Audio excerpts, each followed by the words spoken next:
Question number 4 का 9th part है 1, 3, 9 और 27।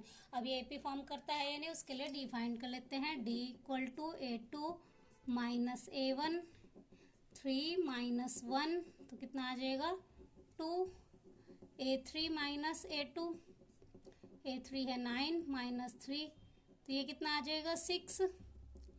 अब A4 माइनस A3, 27 माइनस 9, 18। अब यहाँ पे जो हमारा डिफरेंस है वो किसी में भी सेम नहीं है तो ये एपी फॉर्म नहीं करेंगे, तो no it is not an AP, ये एपी फॉर्म नहीं करेंगे। अब 10th पार्ट देख लेते हैं। D equal to A2 minus A1, 2A minus A, तो 2A में से 1A माइनस करेंगे तो कितना आ जाएगा A, A3 minus A2, 3A minus 2A।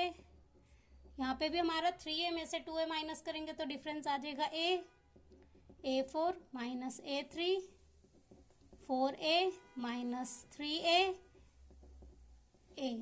अब यहाँ पे सभी का डिफरेंस सेम आ रहा है A, तो यस इट इज एन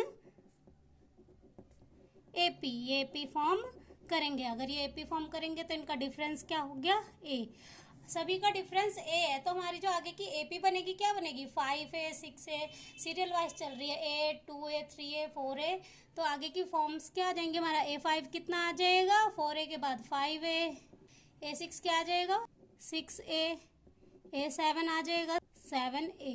तो नेक्स्ट 3 टर्म्स क्या आ जाएंगी 5A, 6A और 7A। अब 11th पार्ट में D equal to A2 minus A1, A2 हमारा है A स्केयर, A1 हमारा है A। अब यहाँ पे हम इनको ऐसे डायरेक्टली माइनस नहीं हो सकते क्योंकि इनकी पावर अलग है, तो हम क्या करेंगे दोनों में से A कॉमन आ जाएगा, तो यहाँ पे A कॉमन आ गया तो यहाँ पे बचेगा A माइनस 1। अब निकाल लेते हैं A3 माइनस A2, A3 की हमारी पावर है A की क्यूब माइनस A2 हमारा कितना है A की स्केयर। अब यहाँ पे भी A 2 बार कॉमन आ सकता है, यहाँ पे 3 बार है यहाँ पे 2 बार है तो हम A की स्केयर कॉमन आ गई, यहाँ पे बच जाएगा एक बार A माइनस 1। अब A4 माइनस A1, A4 हमारा कितना है A की पावर 4 माइनस A1 है A की पावर 3। अब यहाँ पे हम कितनी बार कॉमन निकाल सकते हैं 3 बार, तो A की पावर 3 कॉमन आ गया, यहाँ पे एक बार A बच जाएगा माइनस 1। अब यहाँ पे सभी के जो D है वो सेम नहीं है, यहाँ पे अंदर वाला ब्रैकेट तो सेम है पर यहाँ पे एक बार A है, यहाँ पे A की स्क्वायर, यहाँ पे A की क्यूब, तो हमारा D सेम नहीं है, तो इसका भी आंसर क्या हो जाएगा no it is not an AP, ये AP फॉर्म नहीं करेंगे। अब 12th पार्ट देख लेते हैं। D equal to A2 minus A1, A2 हमारा क्या है रूट में 8 माइनस रूट 2। अब ये वैल्यू माइनस कैसे होंगे, रूट 8 के फैक्टर बनाएंगे तो क्या बनेंगे 2 2 ज़ा 4 2 ज़ा 8 माइनस रूट 2। अब 2 के एक बार पेयर बन रहे हैं तो एक बार 2 कॉमन आ जाएगा, बचेगा क्या रूट 2 माइनस रूट 2। अब यहाँ पे 2 रूट 2 है, इसका कोफिशिएंट कुछ नहीं है 1 है, अब 2 रूट 2 में से 1 रूट 2 माइनस करेंगे तो क्या बचेगा रूट 2। इसी तरह से A3 माइनस A2 कर लेते हैं, A3 की वैल्यू है रूट में 16 माइनस रूट 8, सॉरी यहाँ पे वैल्यू 16 एंड 18 है। अब 18 के फैक्टर करेंगे तो क्या होंगे 3 इंटू 3 इंटू 2 माइनस रूट 8 के क्या होंगे 2 इंटू 2 इंटू 2। अब यहाँ पे एक पेयर 3 का बन रहा है तो 3 बाहर निकल जाएगा, रूट में क्या बच जाएगा 2। 2 का एक पेयर बन रहा है तो 2 बाहर आके रूट में क्या बच गया 2। अब 3 रूट 2 में से 2 रूट 2 माइनस करेंगे तो क्या बचेगा रूट 2। इसी तरह से A4 माइनस A3, A4 की वैल्यू हमारी क्या है रूट में 32 माइनस रूट 18। 32 के पेयर फैक्टर क्या बनेंगे 2 इंटू 2 इंटू 2 इंटू 2 इंटू 2, 2 की पावर 5 माइनस 18 के 3 इंटू 3 इंटू 2। अब यहाँ पे 2 के 2 पेयर बन रहे हैं तो 2 बार 2 बाहर निकल के रूट में क्या बच जाएगा 2, और यहाँ पे 3 बाहर निकल जाएगा रूट में बचेगा 2, तो ये हो गया 4 रूट 2 माइनस 3 रूट 2। अब 4√2 में से 3√2 माइनस करेंगे तो हमारे पास वैल्यू क्या बचेगी, √2। अब यहाँ पे सभी का जो डी है वो सेम आ रहा है, √2। अब डी सेम है तो ये एपी फॉर्म करेंगे, yes it is an AP. ये एपी फॉर्म करेंगे तो इनका डी हमारा क्या आ गया, √2। डी की वैल्यू हमारी √2 आ गई। नेक्स्ट टर्म हमारी क्या आ जाएगी, A5।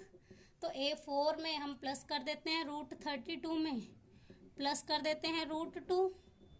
तो 32 के फैक्टर क्या बने थे, 2 की पावर 5। तो 2 बार कॉमन आ गया तो 4√2। तो ये हो जाएगा 4√2 प्लस √2। तो 4√2 में 1√2 प्लस करेंगे तो वैल्यू क्या आ जाएगी, 5√2।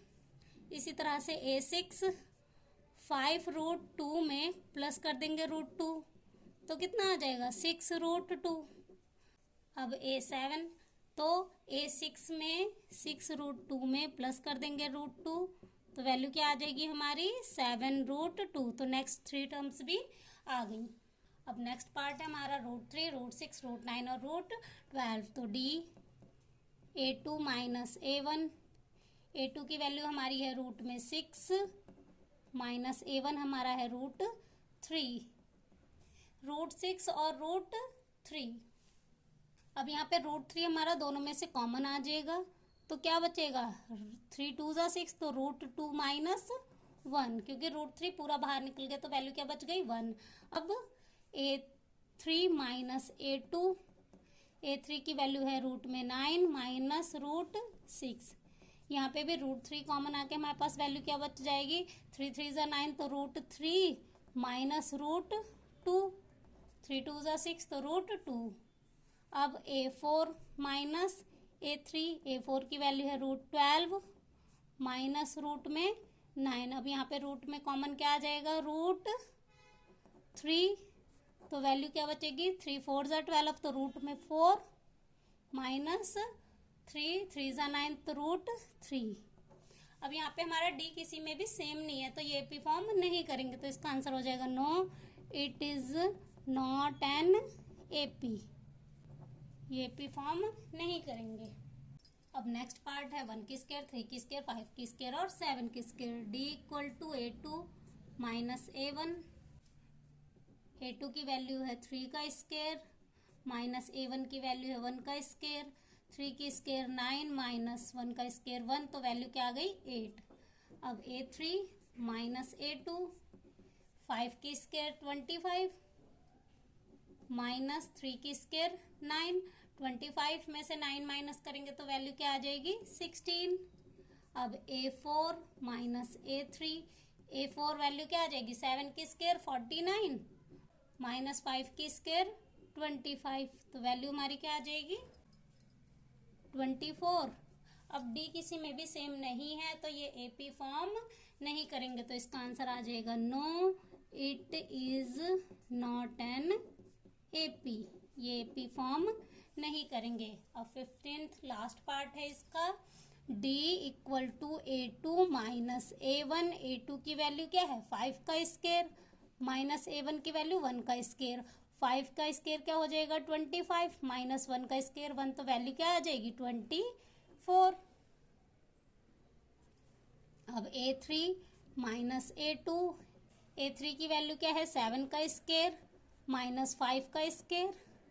7 7 ज़ा 49 माइनस 25 तो वैल्यू क्या आ गई, 24। अब A4 माइनस A3। A4 की वैल्यू है 73 माइनस 7 का स्क्वायर तो 73 माइनस 49 वैल्यू क्या आ गई, 24। अब डी सभी में सेम है तो yes it is an AP. अगर ये एपी फॉर्म करते हैं तो इनका डी क्या हो गया, 24। अब डी 24 है। नेक्स्ट टर्म निकाल लेते हैं A5। A4 हमारा कितना था, 73। 73 में प्लस करेंगे कितना, 24 तो वैल्यू क्या आ जाएगी, तो वैल्यू हमारे आ जाएगी 97। अब A6 तो 97 प्लस 24 इक्वल टू 121। अब A7 तो A6 में 121 में प्लस कर देंगे 24 तो वैल्यू क्या आ जाएगी, 145। नेक्स्ट थ्री टर्म्स क्या आ गई, 97, 121, 145।